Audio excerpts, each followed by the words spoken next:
The business.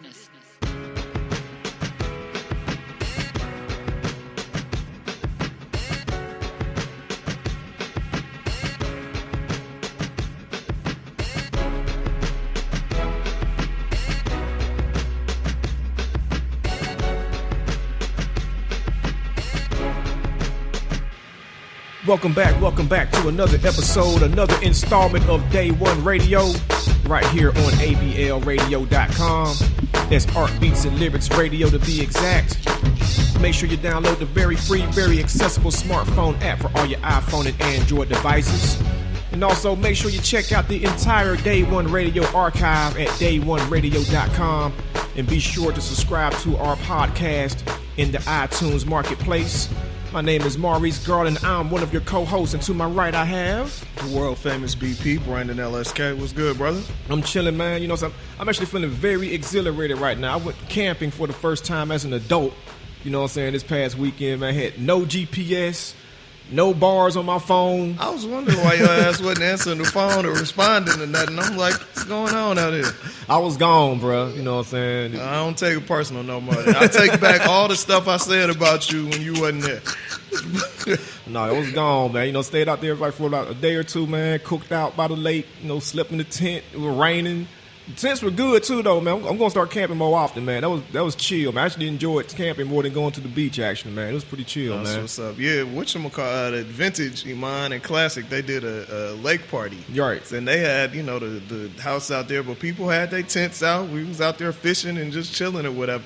We need to do that more often, man. For real, man. You can't turn up 24/7. Sometimes you need to get closer to nature. Chill out. And it felt good to be around trees instead of buildings too, man. You know what I'm saying? Like this, you know, I'm going to be incorporating more of that in my lifestyle, man. You know what I'm saying? Getting out in the nature more often, man. For sure. Well, man, we got a packed show today, man. I'm trying to figure out how we gonna balance this. We got a real serious topic, then we got a real fun topic. Like, what we gonna do? I mean, I think they're one and the same, man. They all dealing with, you know, progressive black folk for the most part, man. Okay, all right, for sure. Well, look, we're gonna go into a quick break and we're gonna come back with the first guest of the evening. Yo, this is Ray Murray from Organized Noise. You're listening to Day One Radio on ablradio.com. Welcome back to Day One Radio. Hope y'all enjoying the show so far. Hey, man, we got two very special guests in the building, man. Two friends of the show, bro. It feels like they in here every year around the same time, actually, man. Yeah, man, most definitely. We got Jay Carter, Motown lead, two of the people behind. What is this, fourth annual? Six, bro. Sheesh. Yeah, Sixth man. annual One Music Fest going down in Atlanta, Georgia. We got a couple weeks, and it's going down, man. September 12th. Both they beard looking gray as hell right now, Yeah. man. They like Obama when they like Obama when they started doing it. They was young Yeah. and spry. Now all this work. Motown posted the picture from the first one. Yeah, I think like a couple of weeks ago, man. Everybody was like, man, y'all started this in college? Right. And them years, yeah. It was a lot of work, man, to get it to this point, man. But they say if a festival could make it 6 years, that's the turning point, man. So we're starting to feel it a little bit this year, man. So for the people who are not familiar with One Music Fest, tell them what this is all about. Well, it's it really started from the mindset of of urban music not really being able to be celebrated in a festival setting. Like it was very difficult to find a festival that catered to all areas of urban music. So, you know, typically when you have like the birthday bash or the summer stage, you know, it's all your top 40 hip hop and your traditional radio urban music. But we all grew up listening to everything from Mel LaRue to, you know, The Roots to Wu-Tang to Bilal to Kendrick Lamar and Nas. Like, why can't we see these artists in a festival setting? You know what I'm saying? And cater to a progressive urban audience that's just being overlooked in the entire festival community. So it was something just needed. It was something needed. You know, everybody. You know, there's such a stigma attached to hip hop. You know, but it was kind of. We needed our moment to show folks that hip hop is bigger than what you see on BET, man. Like Janelle Monáe is hip hop. Like, she was birthed out of hip hop. Right. Jill Scott was birthed out of hip hop. You know what I mean? So I mean, that's all the hip hop generation, man. But it's not being celebrated all together, man. And that's what One Music Fest is all about. I did notice that I see a lot of mainstream festivals booking a lot more black acts now. Yeah, man. Y'all are being more successful over the years. I mean, if you look at the success of, if you look at like television and movies and everything, hip hop is really playing a part in like the mass scale. Like if you look at Straight Outta Compton or Empire or Power and everything, those are pretty much hip hop television and movies. So when you see the success now, like Hollywood is saying, okay, well, we knew we can make money off the record sales, but we didn't know like the branding and everything else will be able to make money. So you see like festivals, like even if you think about Coachella, the most successful Coachella, numbers wise, was headlined by Dre and Snoop. Yeah. The most successful Coachella, which is amazing, you know. Yeah. And it just goes to show you that, you know, a lot of people, you know, people want hip hop, they want progressive, they love the urban. They just want it in an environment that they can go in and have a good time in. Yeah, Right. I was going to touch on that, man, because it's like, you know, they say, you know, Coachella is for, you know, the rich white kids that, you know, like music, you know. Then they say, you know, the Bonnaroo's and the other festivals are for other people. So it's like, why, like, what challenges did you guys face putting together this festival? Because I know that you're not only just trying to appeal to black people who like urban music. You're trying to make this all inclusive, hence the name One Music Fest. Right. I think it reflects and it goes back to our community, man. When you talk about the challenges, you know, it's access, and it's money, resources. You know what I'm saying? So it's when you look at your Coachellas and your Bonnaroo's, man. I mean, you're talking about festivals that got tens of millions and hundreds of millions of dollars behind it. You know, you try to raise that type of money for an urban festival, it's difficult, or it's just, I hate to say it because everyone says nothing's impossible, but it is damn near impossible to raise $100 million for an urban festival. That's just not happening, man. I mean, the largest quote-unquote urban festival out there is Essence Fest, and that's not really a festival. It's more of a convention expo with a concert in the middle of it, you know.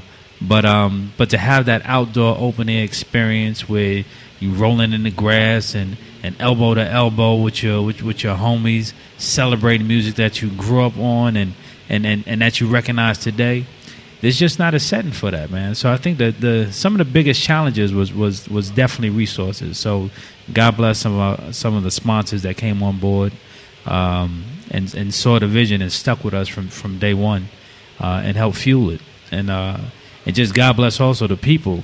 Just the regular, everyday people and the associates and friends that believed in it. Because, I mean, just being open and honest, man. I mean, this thing, you definitely got to be in it for the love of the brand.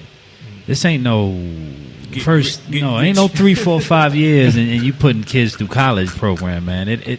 So, you know, I mean, it was a couple of years where, you know, it was folks looking at each other like, man, shit, man, I don't know if we can do this shit again, man. This shit crazy, man. It's tough. It's tough.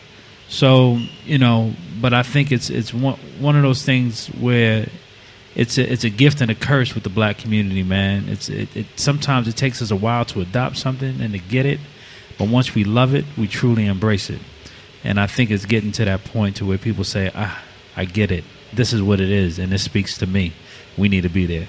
I think if we look at One Music Fest and what we attempt to do, and to touch up on your question, I think like certain mind states hold back the progression of, you know, music and like kind of like the one love thing. Mm-hmm. When you look at, let's take 8Ball and MJG or Bun B, for instance, right? 2 guests this year on One Music Fest. People look at 8Ball and MJG and they'll be like, well, you know, they're urban. White people don't really want to see them. But I've done a tour with 8Ball and MJG and done in a different environment. There's nothing but white people there. You know what I mean? So music, like, expands way beyond race. But sometimes you think about the powers that be, they try to, like, categorize it urban. And that way now this crowd doesn't want to come because they don't feel like, It's they'll safe. be safe. Yeah, right. I'm like, It's too urban. What does that mean? Right. I mean, we've been doing one music fest for 6 years, and there's never been an incident. Yeah. I mean, we've had the crazy elements, the tornadoes, everything, but we've never had an incident. And so when you walk away from one music fest like, I had a great time. And so that's what we want to give to everybody. You know what I mean? So it's like, even when you look at other festivals, I won't name any names, but there's all kind of stuff to the point where they have to have pseudo jail cells at the festivals because it's wild and all kind of things going on. But they're not selling, it's not safe. We can't go there. You know? So let's talk about this lineup, man. Yeah, because we got serious as hell for a minute. Man. Everybody's kind of talking all somber, eyes looking down. Shit, man, goddamn festival shit. Nah, but we want everybody. Like our thing is, it's one love. We want everybody to come and have a great time. When you walk away, you like, Because when you out there, you Crazy. are going to see. You may see a parent out there with like their 15-year-old kid saying, "Yo, this is the Roots. This is who I was telling you about." Yep. And then in the same breath, or this is Bun B. This is who I was telling you about. Then in the same breath, you have that 15-year-old kid say, "Yo, Dad, this is Kendrick. This is ASAP. This is who I was telling you about." And they having that hip hop moment. So One Music Fest is very generational. Obviously, unless you've been living under a rock, you already know September 12th, The Roots, Lauryn Hill, Wale, Crit, ASAP Rocky, Janelle Monáe, Ghost and Ray, Ball and G, Scarface, Jadina, SZA. But I want to ask you all about some of the acts that you guys pick that people don't really know about unless you're really into music because you guys normally have one or two. So let's start with Deep Cotton. Who is Deep Cotton? Well, Deep Cotton, I used to own a spot called Sugar Hill. It was a live music venue. And the first time I met these guys is when somebody introduced me to a young lady named Janelle Monáe. And Deep Cotton was their band, was Janelle Monáe's band, and this probably was, maybe 9 years ago, maybe.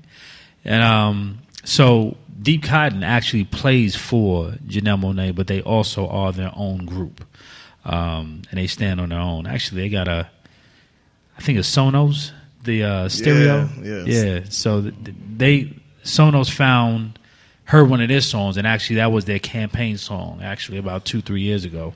And I think that's really when they got their claim to fame. But they're dope. I think Janelle Monáe quietly got the dopest collection of artists. You know what I'm saying? If you're talking about like one name having a collection of artists, next to TDE and Wonderland, man, it's hard. It's hard to compete with those two families. And it's funny because, I kind of got involved in like this Facebook discussion. They were saying, where are all the female label owners and this and that? And I was like, hey, man, y'all acting like Janelle Monáe don't exist, bro. Janelle killing it, man.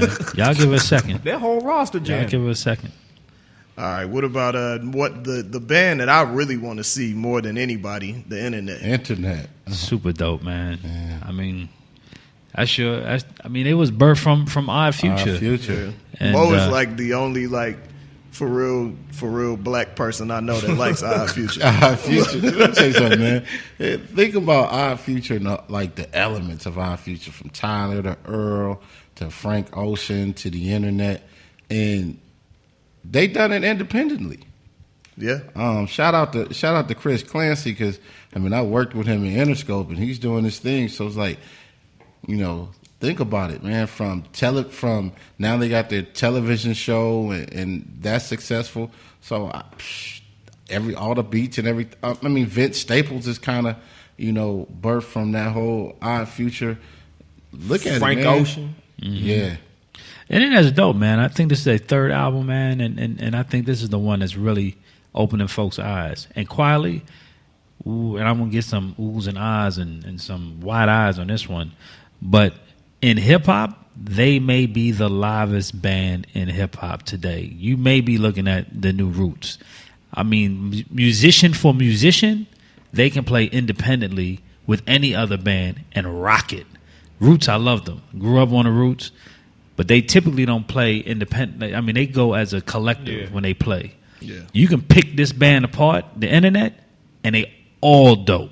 Like that's probably one of the dopest bands in hip hop, if not the dopest band in hip hop right now. And what they birthed into, because I remember the internet was actually two members, Sid the Kid and I can't remember the girl's name, and now they just it's actually a brother from East Point. That's the other singer in there now. Yep. That's what's up. That's what's up. What about Saint Beauty? Saint Beauty's actually they from Atlanta as well. They're with the Wonderland family. The crazy thing is, 3 years ago we do an independent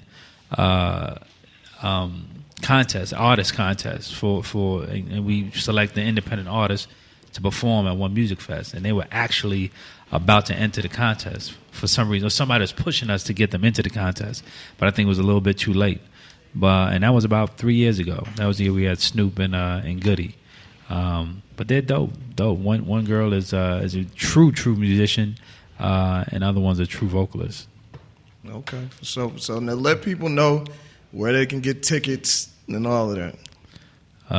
This make be specific where they can purchase tickets. Yes. You know, because some people, you say get tickets, they figure, who I need to ask for free shit? You know, where can they purchase tickets? I don't know where you can get them for free at.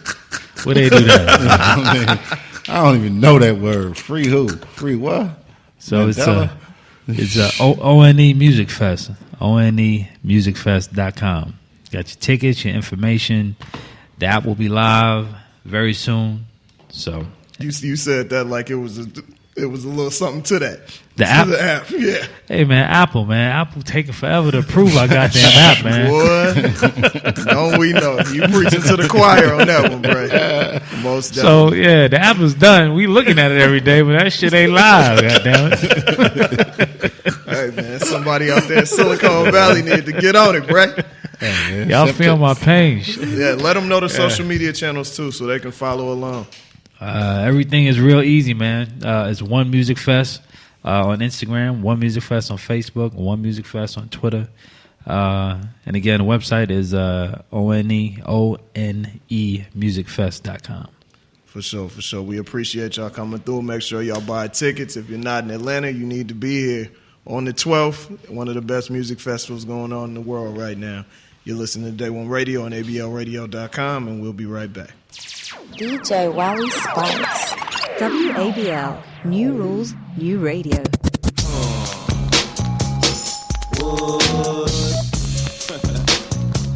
Smoke some, bitch.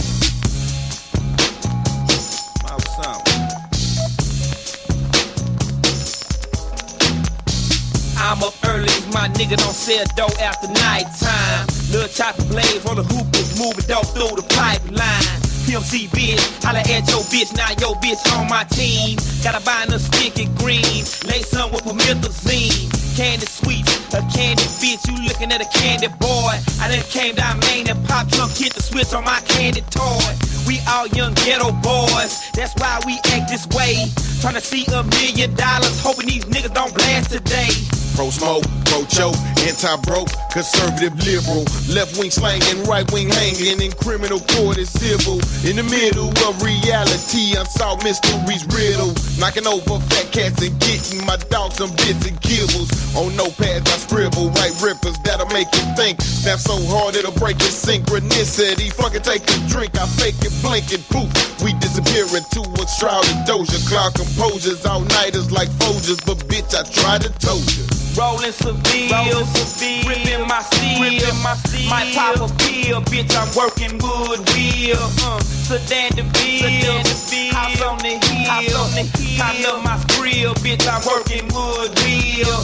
Nigga, how you feel? I feel so thrilled. Might pop a pill, bitch, I'm working woodwill. House on the hill, never wanna feel. Ripping my steel. I'm real, working the wheel, a pimp, not a simp. Keep the dope fiends higher than the Goodyear blimp. We eat so many shrimp, I got iodine poisoning. Fuck niggas make me sick with all that tension and bargaining. You say that you a boss, I ain't believing that shit. You got the funny Geneva watch with the Ferrari kit. Take that monkey shit out, you embarrassing us. I got the red promethazine, thick orange and yellow tusk. High the coat down on the hands-free phone. The 84 chrome on them blades, 20-inch chrome. If you got 16, you can get a blizzard. I'm jumping on that slab. I put this down the ham, no, I'm looking good. I'm banging strong, nigga, diamonds up against that wood. I put this down the ham, no, I'm looking good. I'm banging strong, nigga, diamonds up against that wood. I flip down the Ave, you know I'm looking tight. These jealous niggas looking at me and my car so shy. Wanna take my life and want the jack, but I see all through that. Never let these bitch niggas take what's my nigga, never do that. Who say he going through a thing when y'all ain't never lied? I got a baby, but his mama act like he ain't mine. Wicked women using children to live on. Wanna hurt and try to hate, cause she know the thrill is gone. Say man, I stopped smoking with haters back in 94. But niggas thinking that a sweet gon' get them through my door. And niggas talk a lot of shit in a safe place. I know cause he can't look me out of eye when he in my face. Now nigga listen to my bitch and see just what I mean. Nigga I ride dirty every day, but still I shine so clean. Glitter and gleam ain't all what it look like. So I keep swinging out here clanging, trying to live my life. I put this down the ham, no, I'm looking good. I'm banging strong, nigga, diamonds up against that wood. I put this down the ham, no, I'm looking good. I'm banging strong, nigga, diamonds up against that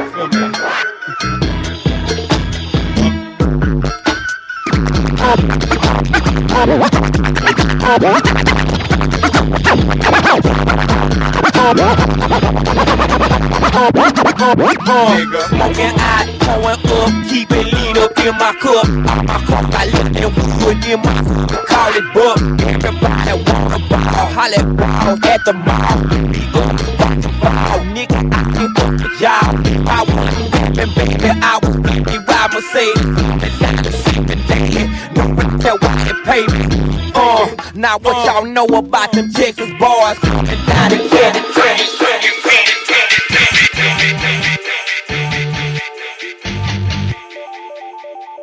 Smoke some, bitch. Hey, hold up. DJ Wally Sparks. MCPH real nigga, Polo fuck that heel figure. Made myself a ghetto star, on the slab sipping bar, smoking weed, selling white. If mother nigga shit don't come back right, that's how niggas get popped, trying to get the cheaper price.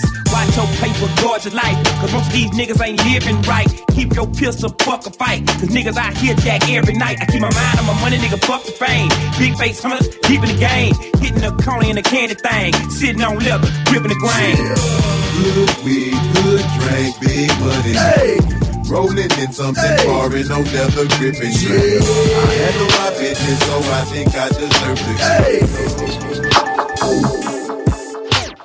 WABL, new rules, new music. Download the app or stream on ablradio.com.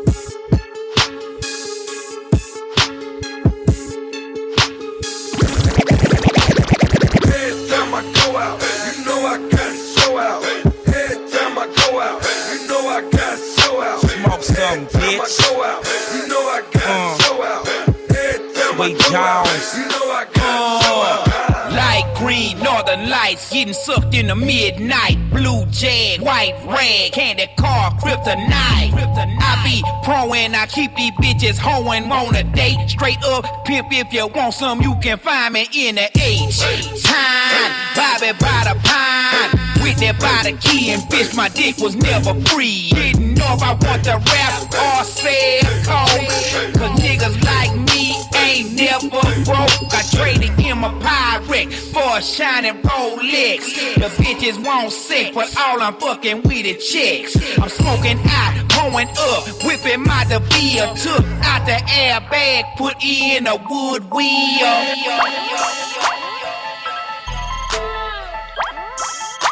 Smoke some, bitch. My trademark,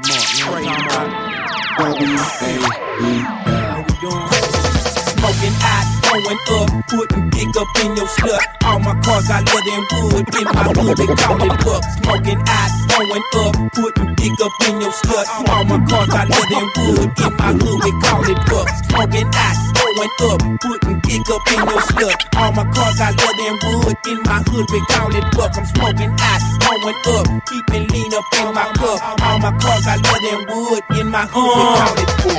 Ripping grain, switching lanes, selling cocaine out of candy thing. Jamming Lil Wayne, got a trunk of bang, cause I'm a hot boy, like a hot flame, and my hoes pay me. Just like baby, that's the only way they can lay me. Niggas shoot slugs, but they ain't grave me. They want sweet Jones, be pushing days, but you slow and lazy, you can't fade me. That's the reason I knock your lady. How you gon' pimp with your dick up in her? I told the pimp guard that you was a sinner. You taking them square hoes out to dinner. Your bitch chose me cause you want a winner. I mix her whole head up like a blender. WABL. And thanks for staying tuned in with us. Switching gears a little bit. Going to our second guest, plural, of the evening. We've had Rahiem Shabazz on before, director of Elementary Genocide. He recently just dropped Elementary Genocide 2, and he brought one of the principals in the documentary. And I saw the long trailer, and you spitting some real knowledge on there. So please introduce her, because I don't want to mess up nobody's name, no pronunciations. Her nothing. name is Khalila Ali. But it could be doctor. It could be doctor. See? There you go. There you go. I don't want to take away nobody's accreditations and accomplishments in life. Well, I appreciate that. Worked hard for it. Yes, thank you. Yeah, worked hard for it. So, yes, I'm Dr. Khalila Ali, artist, activist, MC, wannabe DJ, all that. Okay, all right. Yeah. So, man, part 2. We actually talked about part 2 last time you were here, because you had started working on it, man. What was the changes or differences now that you got your feet wet in that documentary world to doing the follow-up? Well, doing the follow-up was a lot more simple because I knew the process I had to go through, and I was able to do it in a timely manner. The first one took 3 years for me to do, and as you can see, the second one probably was like 18 months. So I put just as much energy and time into it, but I was able to go a little faster with the process. And I wanted to get it out there while the subject matter was still relevant. And, with the 60 minutes, it's only so much you can cover due to time constraint. So there was a lot of issues that was left off of the table, and we made sure that we was able to highlight it. So what we actually did, we went all the way back to the actual cause of it, which is the Brown versus Board of Education, and we brought it all the way back up to date. Yeah, I peeped that, man. A lot of people, we all know, I think it's like a buzzword now. You have these cases that have happened over time where people, they know what it is, but they don't really know what it is. And y'all really break down the different dynamics of Brown versus Board of Education and how it kind of furthered or really created the mess that we're in now with education, with educating black and brown children all over this country. Absolutely. Yeah. So what made you go back and just kind of start at the origin? Because normally that would be what happened in part 1, but you decided to get deep into it in part 2. You know what? It was almost like when I was done with it, it was more. I was still researching, so I was uncovering a lot of stuff, and I said, you know what? I got to take this all the way back to the foundation, and where it started from, and bring it up to date.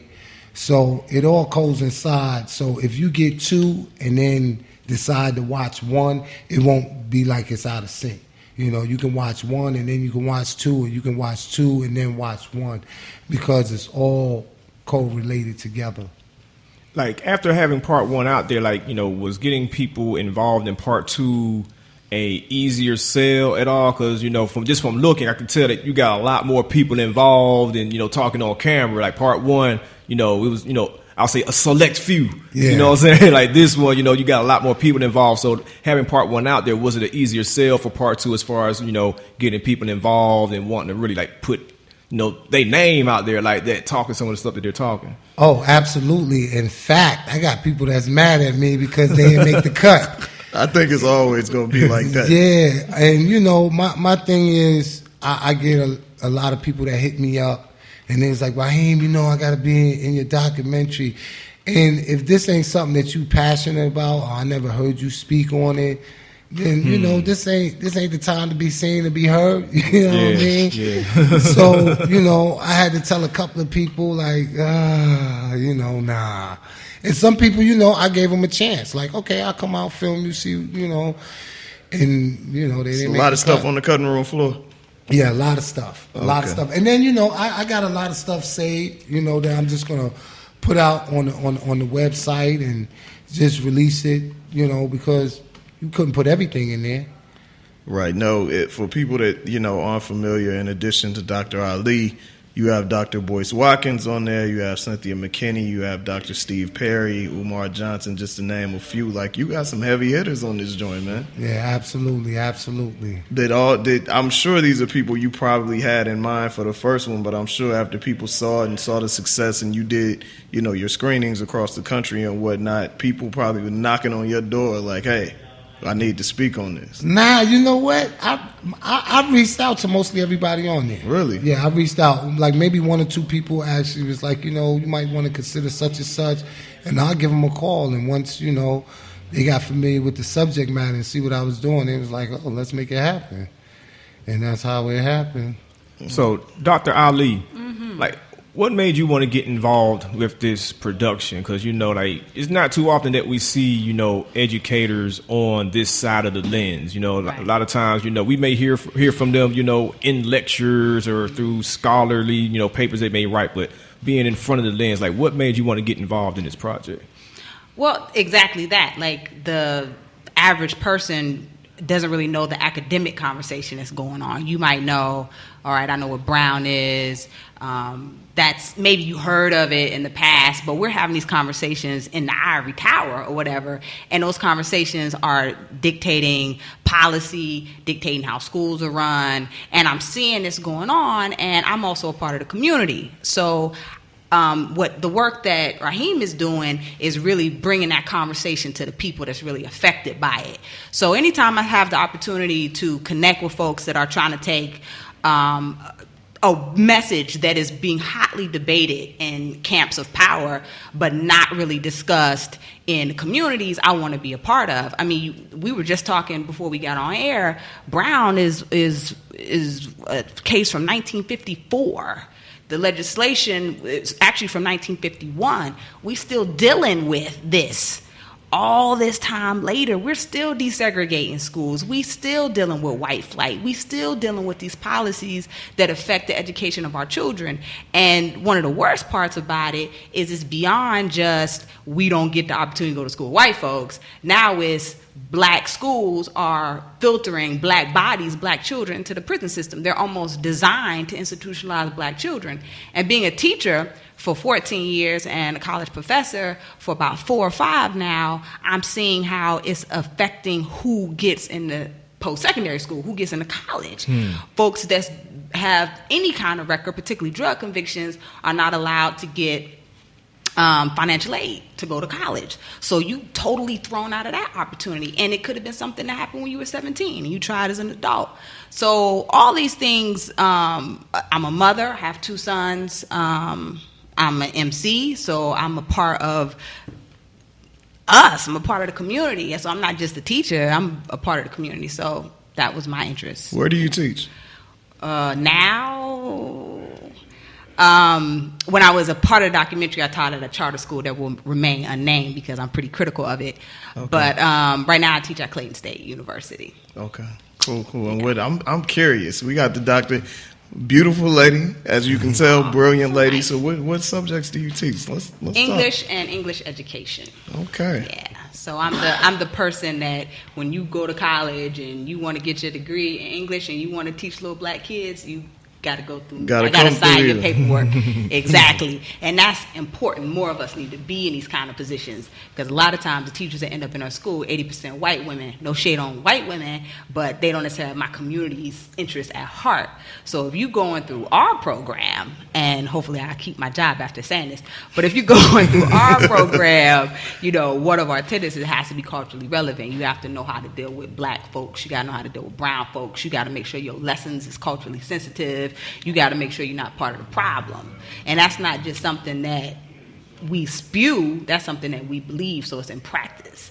So I also teach English, 2 regular English courses, but my passion is the English. And it's crazy, like from hearing you say it, it reminded me of something I've been thinking for a while, like how scary it is, how parallel the education system is with the justice system when you think about how, you know, you got teachers that are from outside the community teaching your children, then you got police officers who are from outside of your community policing your community, and it's scary how they both of those things are like damn near just parallel with each other. Both are afraid. White women historically, and there's a lot of folks who've written about this, are intimidated and fearful, particularly of black males.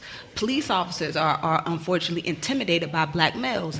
If you look at the suspension rate, black males are suspended at higher rates than anybody else. I taught at an alternative school, a local alternative school here, and 90% of our population, black boys in DeKalb County. So who's filtering those kids into that? And the alternative school, if you know, is a step from the prison. It's literally, we're holding you until you are ready to be incarcerated. We're waiting for you to do one more thing, or you're there waiting on your case. We are the middle point between school and prison. And what I saw a lot was, if you look at the referrals, Miss So-and-so, he looked at me wrong. He was in his pocket. He keeps cussing me out. Now, I'm not saying they're not cussing him out. They are cussing you out. But why are they so angry with you? Why are black youth so disaffected and don't want to be a part of the school?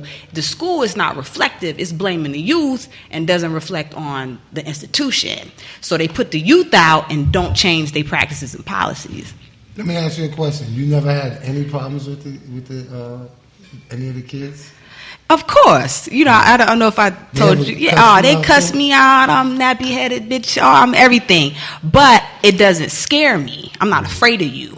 And I know where that comes from. So the way I might handle it will be much different than somebody else might handle it, because I don't have that fear. I don't necessarily think you're a child to me. And I'm going to handle you like a child who maybe hasn't learned, maybe needs a different kind of direction.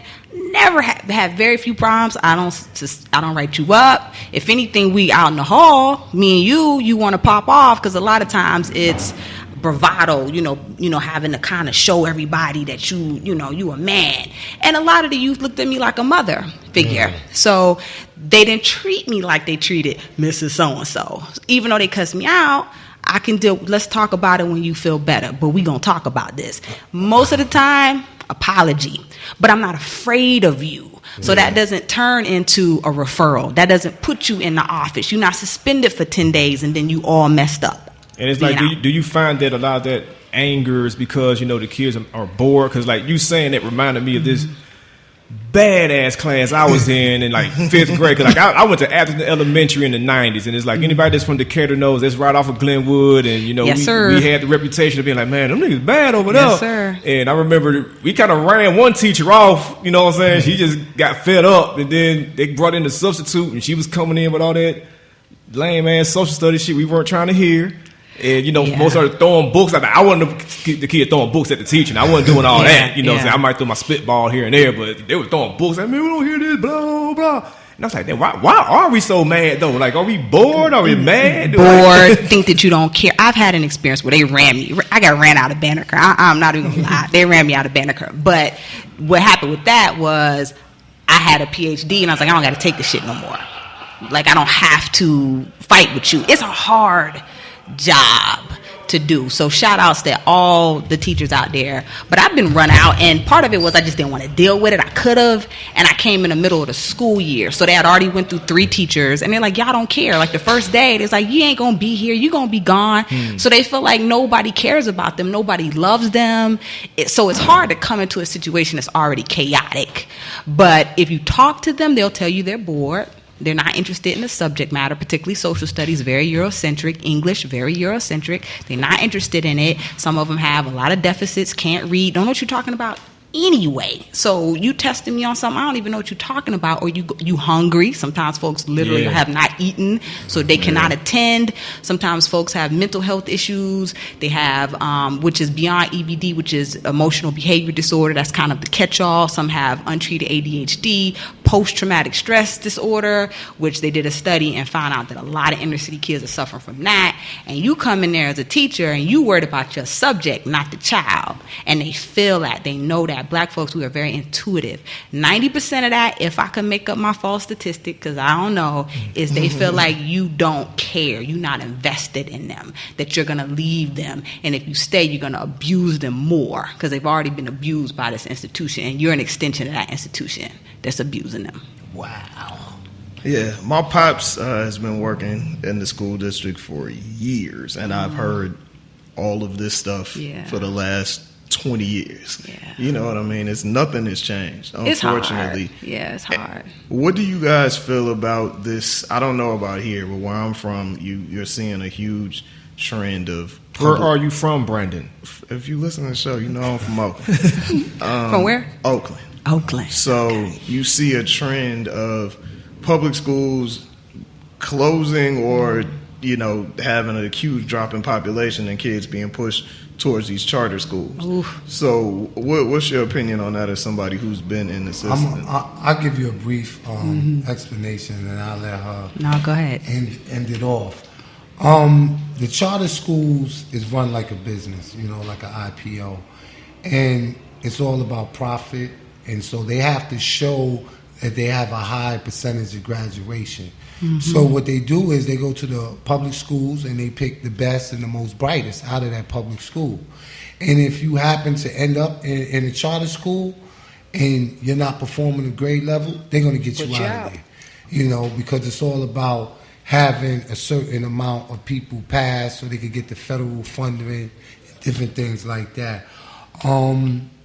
Some of the charter schools is good, because the smaller classes, you're able to learn in a conducive environment. And as far as teachers, they have good teachers, but all charter schools are not good. And I think it does an injustice to the public school system because you be having 30 schools closing in Philadelphia, in Oakland. I think it was 28 closed. And where are these kids going? All of them not going to charter school. And then another thing, when they did it in Chicago, the problem with that was with the gang violence. If you're from the east side of Chicago, now you're going to school on the west side. Now you're really running into problems, because it's a territorial thing. But I think overall, I don't think it's a good idea. Sometimes it's work, sometimes it don't. It has its good and bad. I mean, it's a Band-Aid over a bullet wound. I mean, rather than, and it's anything that's for profit becomes a problem. So for-profit prisons are a problem because they're motivated by profit. For-profit schools are a problem because they're motivated by profit. So they absolutely will make sure that anybody that is not going to fit into that profit-making scheme is removed. I've seen it. I just got out of teaching at a charter, one of the best charter schools all over the news. This is like the bomb charter school, one of the founding faculty of the charter school. And we made sure if you weren't going to pass, we got rid of you however we could. And we didn't expel you because expel affects your numbers. So every school has to have a certain pass-fail rate, like Rahiem mentioned, to get certain kinds of funding, particularly charter schools. So if we say 97% is our mission pass rate, I know Tyrone is not he's going to drop our number. I'm going to put Tyrone out, but I'm going to make Tyrone leave. Because if I remove him through expulsion, then that's going to affect my number. Why his name got to be Tyrone? Tyrone, Taquavius. Whatever you want to name him, Malik, whatever name you want to give him, Todd. But, you definitely got to remove these children. And we have removed so many. And every student that we put out was a male. That's who got put out. And they end up in the neighborhood schools. So charter schools are not going to fix the problem. It is a way to avoid the conversation about public school reform. Which we have ideas, again, we talk about this stuff all the time. I could get 10 of my folks and we could all get together and we could fix Atlanta public school problem today. So people know what to do, is that there's no will to do it because all of this is part of a greater system which is designed to disenfranchise and destroy black youth. It really is. It's unfortunate because you don't see the same thing happening on the north side of Atlanta. You don't. Same revenue source, same tax base, but you do not see it. So it's a will that we will not fix a school on the south end of Atlanta, on the south end of DeKalb. We're not going to do that because we're not interested in them, in those students. But we'll give you a little black parents who got some cultural capital. We'll give you a charter school so you'll shut up. And that's not going to fix the problem. It's a much, much deeper problem. So what are those? Give us 2 of those solutions that you feel that we can do to fix these issues. Sure. First is pay teachers a competitive salary, where the best and brightest don't leave like I left, like a lot of my colleagues left. Make class. I don't necessarily need a smaller classroom. It would be good to studies show that the best teachers, the class size doesn't matter, but assistants. So having some assistants. So if I had like a college model where maybe there's 50 kids in the class, it's me and 2 other maybe parapros, right? So I can spend my time instructing in classroom management, and my assistant can do all the other little stuff. Teachers do a lot more. I'm sure, you've heard this, way more to teach that little funky class. That's like the easiest thing. And a lot of people don't know that. They think you just, kicking it and then you chilling in the summer. That is not how it goes down at all. It's way more bureaucratic nonsense that you got to deal with after that. But the first one would be pay a competitive rate, allow teachers who are teachers, not somebody who went to school for English or a pottery class and now they got a certification. Let the people who have education degrees, who have been trained in how to deal with youth psychology. My courses are how to deal with youth, classroom management, how to lesson plan. I started teaching. I had an English degree. I didn't know what I was doing. I didn't know anything about youth. I didn't know anything about youth development. I knew about English, though. But what happens, because we have such a teacher shortage, they recruit anybody that has a degree. You got a bachelor's? Come on. And it's a problem because you don't know anything about education and how to develop minds. So better recruiting, more schools of education that deal with culturally relevant pedagogy, that really deal with teacher practice, and I say assistants in schools, and making sure that folks eat food, good food, clean water. You come to school, you're fed, you can attend. If you're hungry, I can't pay attention to you. If I'm given a Pop-Tart for breakfast, which is what they feed these babies, or a little fruit cup and syrup, they feed these babies and they come to you, they wilding out. And that's the only 2 meals they have during the day. Make sure it's air conditioning. Make sure the toilets, the facilities need to be improved. If you in a hot classroom or you want to go pee and it's backed up on you, if you've been to some of these schools, you've seen just the disarray these schools are in. And, again, teachers that care, culturally relevant pedagogy. I mean, I can go on. I can give you more than 2, but like, what are your views on foundations and corporations, namely things like Bill and Melinda Gates Foundation, or even what the Koch brothers do with colleges. They come into college campuses like, we're gonna buy a building, we're gonna give this money for this building, you're gonna name it after us, and then we're gonna give you the books we want y'all to use. Like, what are your views on like outside entities that are not educators, but they're throwing money into it and kind of coming through on the guys like, well, we have the solutions, we got the bread, we got the better materials. Like, what are your... They straight up missionaries. Yep. They come in like the colonizers. And, instead of having a Bible, they got the money. Mm-hmm. And they influence, like the core curriculum, all of that is coming from foundations that have money. And a lot of money that's being spent is being spent on research. And the research, it makes it seem like it's culturally relevant, but it's not. Mm-hmm. And that's why a lot of us, black and brown, youth are filling those type of tests. So anytime someone gives money away, you got to question it, and whoever controls the money controls the school. Mm-hmm. Benjamin Franklin talked about the reason why we started public schools in America was to have an informed and educated populace, because you don't want a bunch of ignorant people voting. And that had always been one of the reasons why we've had public schools in America. A little different regionally, different reasons regionally. So if you control the minds of the people, you control the electorate. So of course somebody like the Koch brothers wants to put books and certain kinds of teachers deny tenure. Denying tenure is one of the biggest things that they do now. Flood the market with adjuncts, which are part-time instructors. So a teacher is penalized in college. Remember, in college you would have this professor say the wildest shit you never heard of. Like you almost got your third eye was open, maybe in a black studies class. Now, that teacher's probably adjunct. They part-time. They can't say certain things because they can be punished for that. When you're a tenured professor, you can say what you want to say, and I'm not, so I can't say what I want to say. Mm-hmm. So one of the things that the Koch brothers have really pushed, and a lot of these rightist multicultural educators, is denying tenure. So, and saying this is what the curriculum should look like, and if you deviate from the curriculum, your job is going to be affected. So they're silencing professors, and what that does is, if I tell you that slavery wasn't that bad, and your first exposure to anything about slavery was college, you're going to go, Mr. White child, who is going to get a decent job and is going to affect policy and affect corporations. You're going to go with that mindset. You're going to think everything is okay. So it is a means to control the electorate, to get people to vote more to the right, and it's actually working. It's dangerously genius.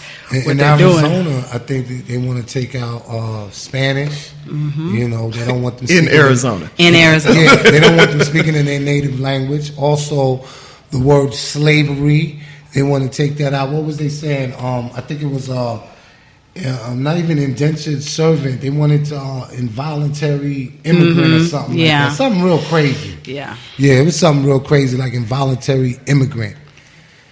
That's wild. So we've talked a lot about the issues and just in education, period. And I don't think we kind of touched on it, but a lot of people don't understand, hence the name of the documentary, is that these issues, these policies, these rules all lead to what fuels capitalism, which is free or cheap labor. Absolutely. So talk a little bit and explain in layman's terms, because I don't think a lot of people really understand. I think people are so caught up in their 9-to-5 lives and trying to put food on the table and put these $150, $200 shoes on their kids' feet and, trying to make their kids have everything they didn't have, that they don't understand what their children are being taught in school and how it's really pushing them towards basically being a sheep. So speak a little bit on how this system is in place and what we can do to negate it. Well, the system in itself, you're always going to have the working class, and you're going to have those that have to work for the working class. So it's a tier system, and the way they teach is you're going to have those that succeed in society and those that don't.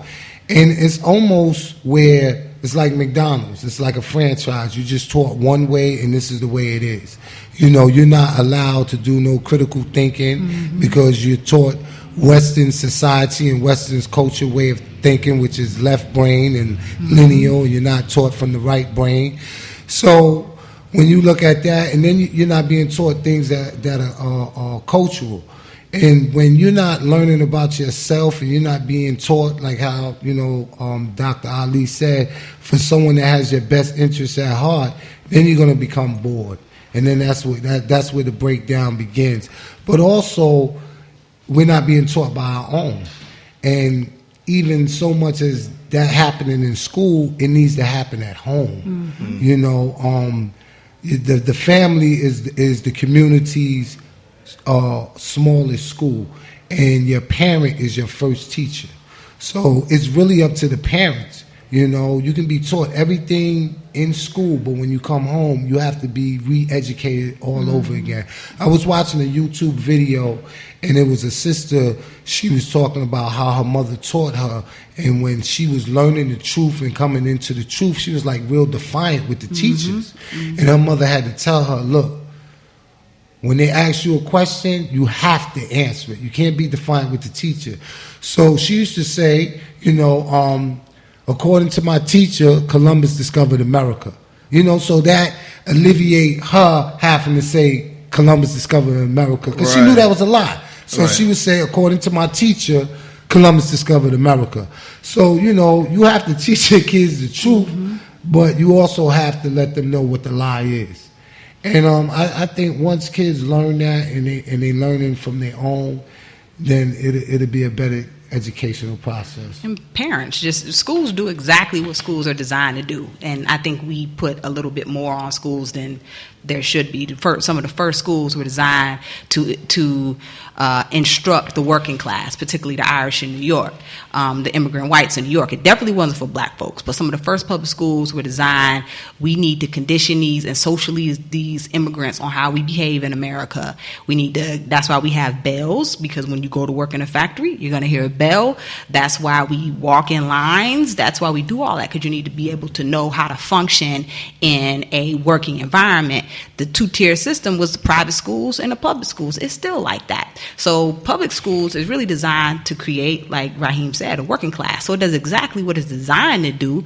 But as parents, we have to be conscious of that schools are doing what schools are supposed to, creating employees. And you've got to counteract that. Yeah, you got to send your kid to school. I homeschool my children, but if you choose to send your child to school, go with that awareness. Very much like the parent he mentioned, that this is a socialization process, and when they come home, I got to unschool them completely every day.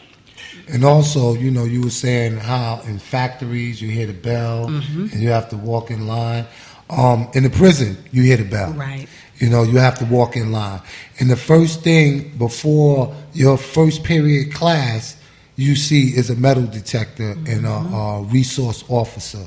And it all mimics prison. The first thing you see when you go to visit someone is a metal detector, and you see a correction officer. So that's all. That's all. The way it it's is. painted, the concrete walls is absolutely institutionalizing. Black folks have so many issues, you know what I'm saying? Whether it's, poor education, police brutality, like, a buffet of things going on. But in a sense, this DVD, this documentary, this is a form of activism. Do you think that education should be the main thing that black folks should be complaining to, their governments about? Should this be the main thing that we should be focused on, fixing, so to speak, when compared to, the gamut of other issues that we have going on in our community? It has to be equal, what I mean? I think important, education is important, but the reality of it is everybody ain't gonna go to school, and everybody ain't gonna graduate from college, and everybody don't need to graduate from college. Some people need to go to trade school. They need to bring that back in. And like you said, we have a whole lot of issues. We got police brutality. We can't put it all on education, because guess what? We can educate everybody, but the reality is that a white man with a criminal record can get a job quicker than someone that has a master's degree and that's black, or have a bachelor's degree and that's black. Just about racism and white supremacy. And like Nelly Fuller said, if you don't understand racism and white supremacy, everything else you think you understand will only confuse you. That's crazy. I think the last time you were here, it could have been right after the judge in Pennsylvania. Oh, yeah. We talked about that. Yeah. And, he just got sentenced to 20 forever. Yeah, 28 years. And they made a documentary after him. It's called Cash for Kids. Yeah. You seen it? We talked. I think you told me about it. What do you think about that? Were you surprised that he actually got indicted and got sentenced? Nah, not really. I'm surprised he got caught. Once you caught, and then it becomes. Well, white children started being filtered. When absolutely. It was African American, nobody cared. But once the numbers of the white children started building up, then it became a problem. So when I saw the white kids, I was like, oh, he going to jail. If it was me and you, it would be no problem. Yeah, because I think one of them committed suicide. Like he really messed up a lot of lives. Yeah. Most definitely. I think they said 4,000 cases overturned because of this. Like, it's terrible. That's absolutely. But that's happening in Atlanta. It's happening. People are getting kickbacks to filter these children into the system, and then there's nobody marching about it. And unfortunately, some of these prosecutors look like you and I. They're part of the system too. They're putting us through, and for little things, $5 sandwich. You doing a year, 2 years. Good now. I noticed that when I first came out here to go to college. It's a lot of people that look like us that can be bought for the mini mansion and the luxury car lease. Oh yeah, a lot of us. Hey, I'm gonna give y'all a spoiler, right? On this documentary, I interviewed a white judge, right? A criminal court judge out in Clayton County, right? and he goes all around the country, and he's implementing a program to stop the school to prison pipeline. Like I think 26 states is already adopting it, and he gives it up raw. He talks about how he called the meeting with all the superintendents and the teachers, and he was asking them, why are you sending these kids to me for minor offense? You know what I mean? And he was like, when you see these kids, don't they look like your nieces, your nephew, your sons, your daughters? And then he said he don't want to be the white savior, and he was like, it's unfortunate that they don't see what they doing. And he goes into it deep because he even said it, the front lobe of your brain is not fully developed until you're in your mid-20s. Right. So here it is, you have kids that are 12, 13 years old, and they're doing things that adolescents do, And sometimes they're doing stuff that's harmless, like going to school, and they may have a fingernail foul. Or one girl got suspended because her hair was a distraction. It's just minor stuff like that. You wearing the wrong shade of blue, and it's supposed to be a dark blue, your school uniform. Yeah. Nonsense. I had a student in alternative school. He had a nail in his pocket. I don't know, he may be doing some housework, and, let me stick this in my pocket, and, went off on the metal detectors, and they said that was a weapon. Alternative school, you there, and got arrested out of the school in cuffs. So he had a nail. It can be used as a weapon. Folks having birthdays. A book can be used as anything. a weapon. But if I have a birthday and I bring birthday cake and I bring a little butter knife, or I don't grab the butter knife, I grab the steak knife, right? You can get expelled for that because that can be used for a weapon. The stuff that they putting these kids out for and being removed in cuffs. We had a fight. 3 girls last year. It was a fight. They should have been punished, no doubt. They were dragged out here in cuffs, 3 or 4 cop cars, taken to juvie for stuff that, little kids do. They fight, right? Stuff that they would handle in the schoolhouse. Oh, you got 3 days. You got to come on the Saturday, do Saturday detention. Stuff you got, maybe a slap on the wrist for. They going to jail. So these administrators are essentially using the police department to do their job. Exactly. Absolutely. And the police departments want that because the system is designed to keep being full. This for-profit company cannot function without bodies. So question, if privatized prisons are made illegal and all prisons and jails are, government owned, would this stop some of the issue? It would lessen some of it, but the reason why there are prisons at all goes back to post-Reconstruction. We didn't have a prison industrial complex in America. We had little local jails. You get thrown in jail. Prisons came as a result of black codes and post-Reconstruction. How can we incarcerate black males, put them on work camp farms like Parchment Farm? Women went too, so I don't want to just say black males. But it's always been about incarcerating black folks. So even public prisons or public-run prisons have a private investment. So we'd have to completely restructure how we do prison in America.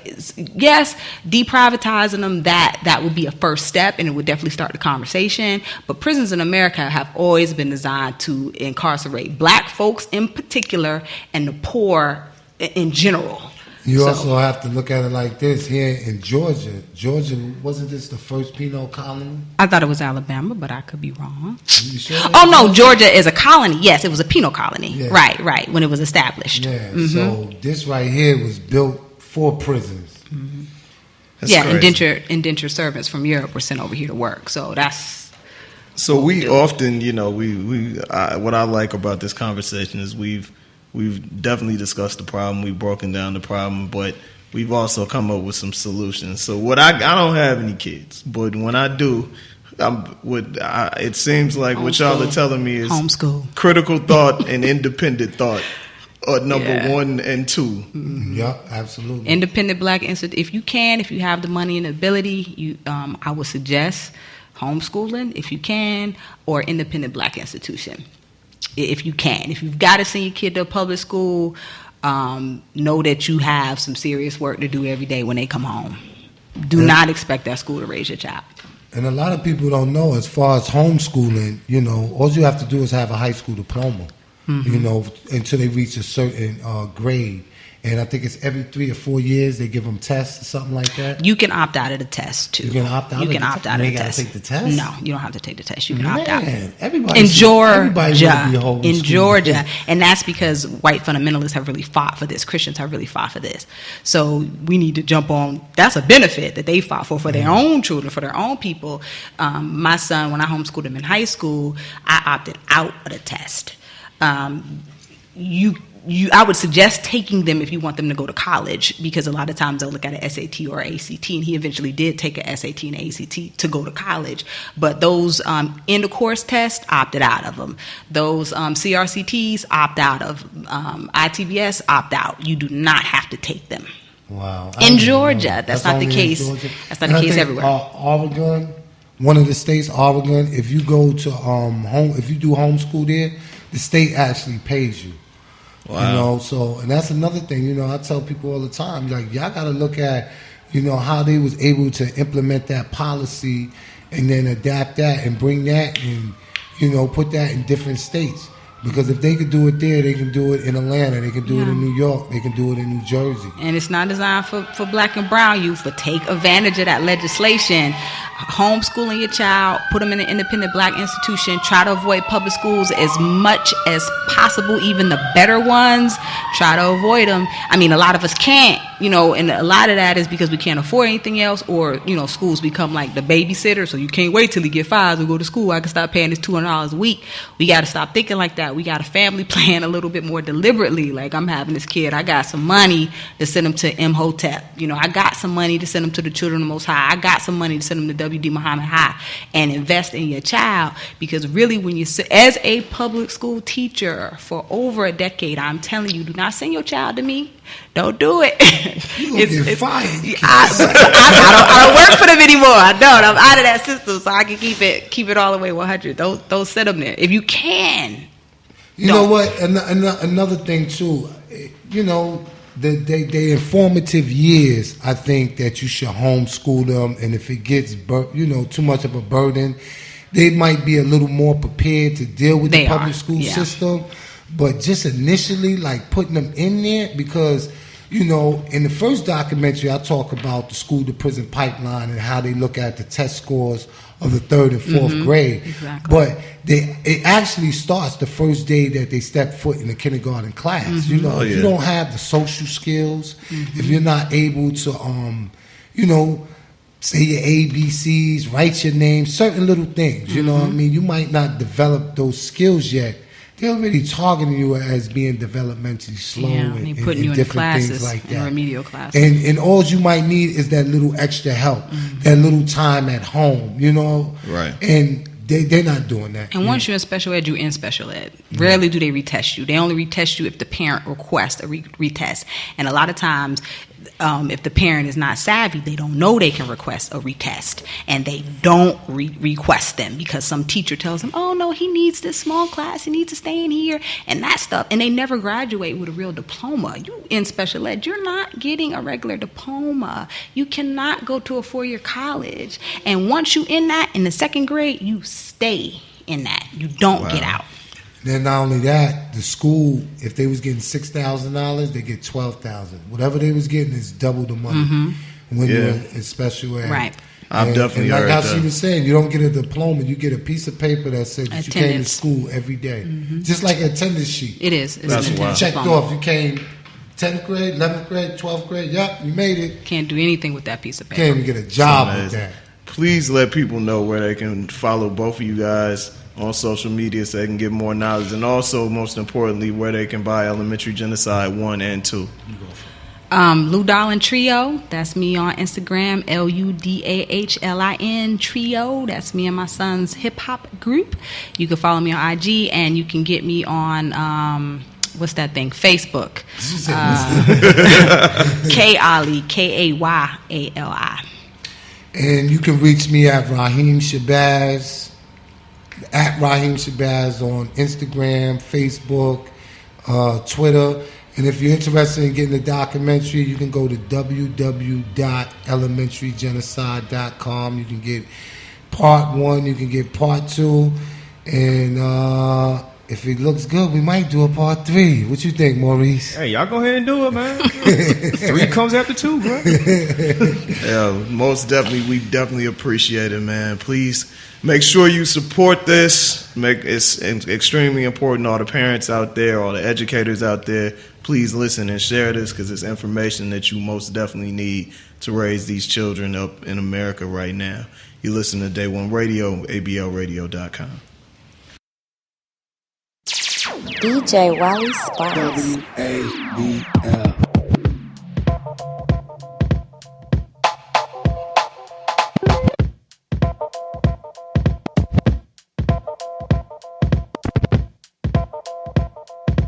WABL. WABL. New rules, new music. Download the app or stream on ablradio.com. WABL. New rules, new radio. DJ Wally Sparks.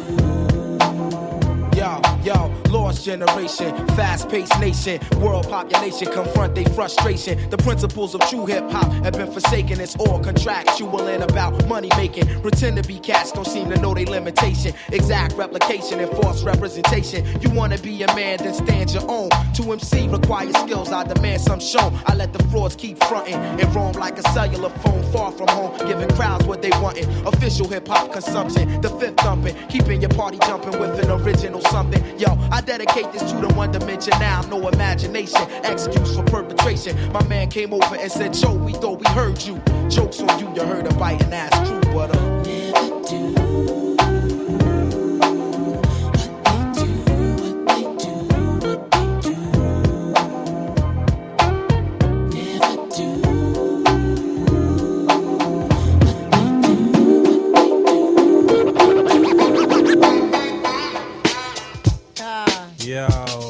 This is why Clef, Refuge, Criswell, Little Bass, sitting up here for the beat. While I'm on this road, I got my girl down.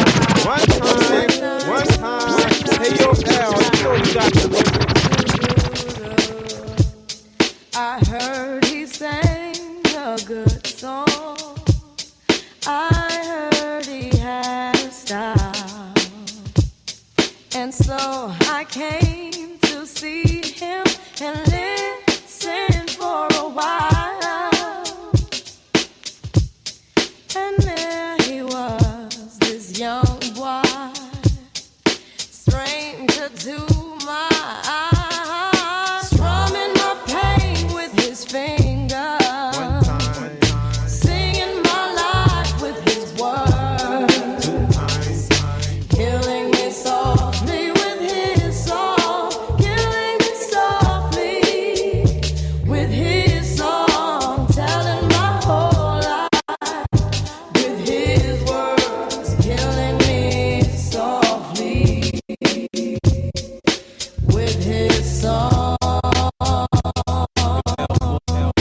take you to the bridge.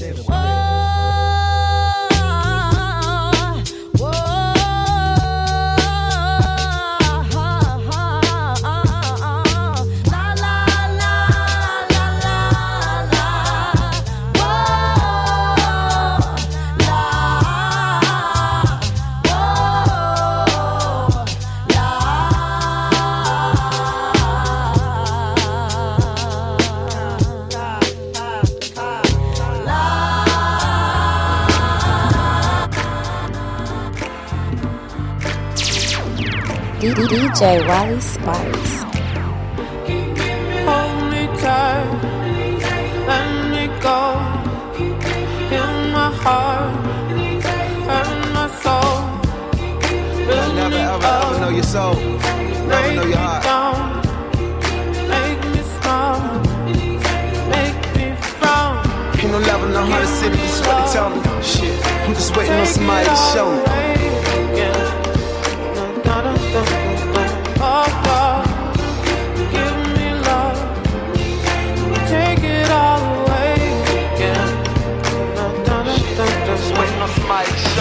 Ain't no love in the heart of city, that's what they told me. Beef with over 100 niggas, don't none of them know me. Son of a mother studying at UDC, sitting in taxi cabs with daddy roaming the streets. 7 hallelujahs, my sultana was clean. On everything I wear it, all the Americans tease. This 06 the most prolific in the DMV. Listen, when you get the keys to sell them, you don't get the beef. Make a nigga one, get the piece to get the piece. You gon' need more than Wikipedia to get to me. PG to Mo County, bet they all know about me. Every hood, every burb, I got superb balance. From the city that made me, love you forever for it. Hope you celebrate every moment forever and know it. You made me what I am, you made me what I'm not. They gon' love you a little different when you at the top. Work, give me love, baby. Not enough, just a touch, baby. What the fuck, baby? This is us, baby. This ain't right, this is life, this is love, baby. What's up? Give me love, baby. Not enough, just a touch, baby. Fuck, baby, it's just us, baby. This ain't right, this is life, it's a love, everything. In the end, love. Hold me tight, let me go. In my heart, and my soul. Build me up, break me down, make me stop. My name, calling all night. I can pull the wool while I'm being polite. Darling, calling all night. I can be a bull while I'm being polite. My name, calling all night. I can pull the wool while I'm being polite. My name, calling all night. I can pull the wool while I'm being polite. My name, calling all night. I can pull the wool while I'm being polite. Darling, calling all night. I can be a bull while I'm being polite. Oh me, oh my. I know many women wanna be in my life. Like, oh me, oh my. Why can't every woman end up being my wife? Even if she go away, even if she go away, even if she go away, even if she go away. I'm a classic man. You can be mean when you look this clean. I'm a classic man. Calling on me like a young OG. I'm a classic man. Your knees get made by the street, elegant, old-fashioned man. Yeah, baby, I'm a classic man. I love bad bitches, that's my fucking problem. And yeah, I like the fuck, I got a fucking problem. I love bad bitches, that's my fucking problem. And yeah, I got a problem. I love bad bitches, fucking problem. And yeah, I like them, got a problem. If finding somebody real is your fucking problem, bring your girls crib, we can stop. Hold up, bitches in my dime. Taking hella long, bitch, give it to me now. Make that thing pop like it's in me over 9. Ooh, baby, like it raw with the shimmy, yeah, huh? ASAP, get like me. Never met a motherfucker fresh like me. All these motherfuckers wanna dress like me, but the clone to your dome make you sweat like cheese. Cause I'm the nigga, like how you figure, getting figures and fucking bitches. She rolling switches, bought her bitches. I bought my niggas, they getting bent up off the liquor. She love my licorice, I let her lick it.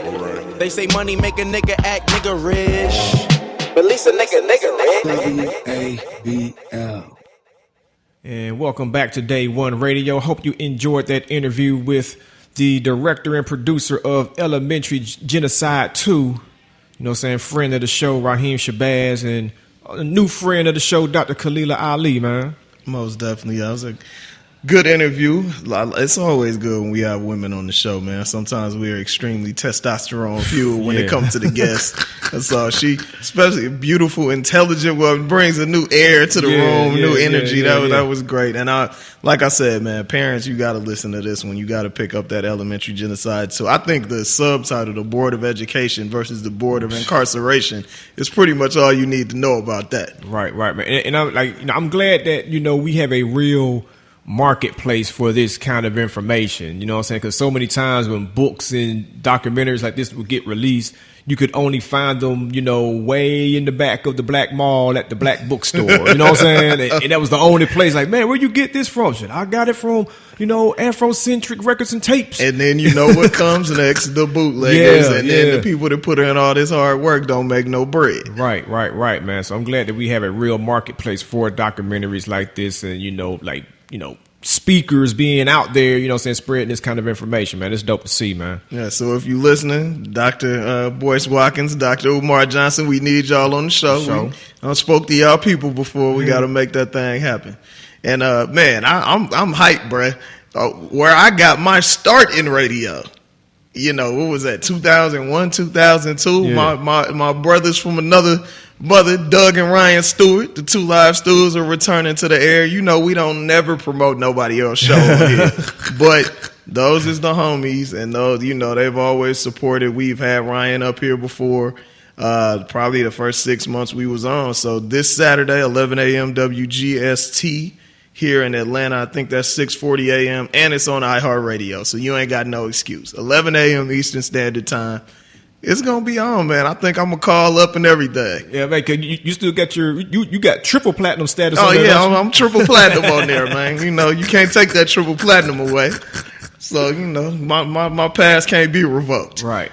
So man, we definitely appreciate everybody listening. Make sure you go and subscribe and rate and review us, man, on iTunes. Day One Radio, DIY, the number 1 radio, and we'll see you next week. DJ Wally Sparks. You ever see that stuff to be when it get cold, that ice that you can't see? So that shit happens sometimes.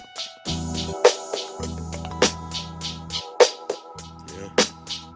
Black ice. Now you know and I know I done bumped every hole in the wall, y'all. Did you catch that phone call? Most of y'all didn't met me. Thought I was tall, get flip like a deal, slip fell on the black ice. Did you think twice? Home slice came in, he went satisfied. Got bent balls, ain't shit, mutant coast to coast. Yeah, I left the boat, man, dose. Too many coming close, touch what I never touched before. Seen what I never seen before. Woke up and seen the sun, sky high. Circulate like a Sunday paper. Papers caught long time. The cheap flicks, good pics pay hard. Watch the heart turn sideways, cause the tail put real sales to those with loose cash. Players keep your life for now. Feeling good and warm. Windows roll tight, 35 degrees. Nip it at night. Don't forget the chapstick, lips dry quick. When the jack out, make you wanna act out. Take the slack out, so people black out. Touch what I never touched before. Back out. Seen what I never seen before. Woke up and seen the sun, sky high.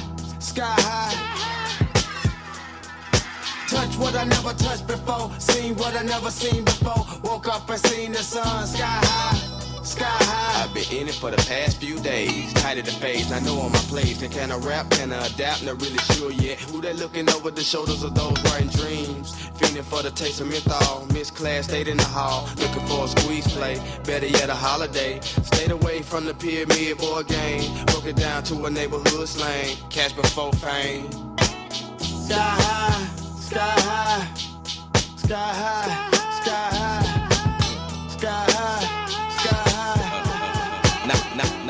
I want you all to go to your windows.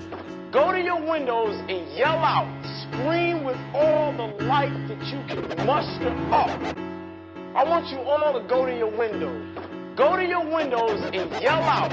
Scream with all the light that you can muster up. And I want you all to go to your windows. Go to your windows and yell WABL. out. Scream with all the light that you can muster up. DJ Wally your Sparks. assaulted and battered bodies. I am sick and tired of I being don't wanna be a another nigga. nigga. Tell the government I don't wanna be another nigga. Tell them white folk I don't wanna be another nigga. Tell them black folk I don't wanna be another nigga. Tell the world I don't wanna be another nigga. Waiting with my hands out. Broke in the hood, they give a damn about. Bragging to my homie about the hoes I fuck. Drinking bottles after bottle plus I smoke too much. I never had a job that would pay me well. I took what I could cause they gave me hell. Spend what I stole on some clothes and kicks. My ex-girl say I want to mount to shit, but she suck and fuck when my car roll up. Try to fuck her sister, but she talk too much. Her mama shake her head whenever I come round. Whatever high I had when I saw her might come down. I barely go to church, but I say I will. I bow my head right before I eat my meal. The world's fucked up and they claiming I'm to blame. It's a damn shame, cause I don't wanna be another nigga. Tell the government I don't wanna be another nigga. Tell them white folk I don't wanna be another nigga. Tell them black folk I don't wanna be another nigga. Tell the world I don't wanna be another nigga. Waiting on the play to come through. Chilling with my homeboys plotting on you. Watching movies how to come up quick. Recruiting young niggas I can come up with. Barely read books, but they down to shoot. Live life, breaking rules, they got something to prove.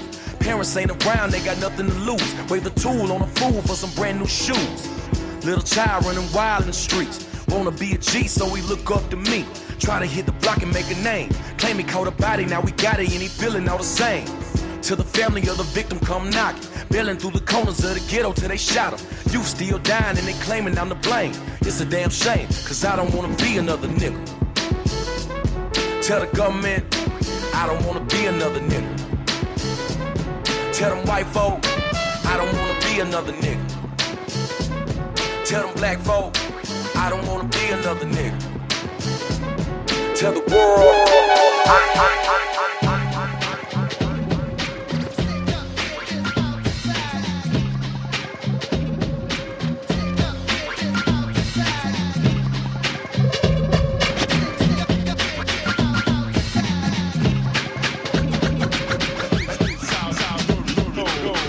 Brothers are amused by other brothers' reps, but the thing you know best is where the gun is kept. Cause in the night you'll feel fright, and at the sight of a 4/5, I guess you just might wanna do a dance or two. Cause he can maybe bust you for self or with a crew. No matter if you or your brother's a star, he could pop you in jet without a getaway car. And some might say that he's a dummy, but he's sticking you and taking all of your money. It's a daily operation. He might be loose in the park or lurking at the train station. Mad brothers know his name, so he thinks he got a little fame from the stick-up game. And while we're blaming society, he's at a party with his man. They got the eye and the gold chain that the next man's wearing. It looks big, but they ain't staring, just thinking of a way and when to get the brother. They'll be long gone before the kid recovers. And back around the way he'll have the chain on his neck, claiming respect just to get a rap.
Competition, I just devour like a pit bull against a chihuahua. Cause when it comes to being dope, hot damn, I got it good.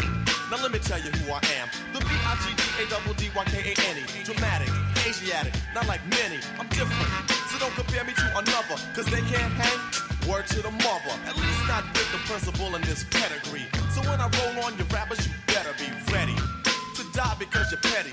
You're just a butter knife, I'm a machete. This made by Genocide. Wait until when you try to front so I can chop into your body. Just because you try to be basing, Friday the 13th, I'ma play Jason. No type of joke, gag, game, puzzle, or riddle. The name is Big Daddy, yes, big, not little, so define it. Here's your walking papers, sign it, and take a walk as the canes start to talk, cause ain't no half-stepping.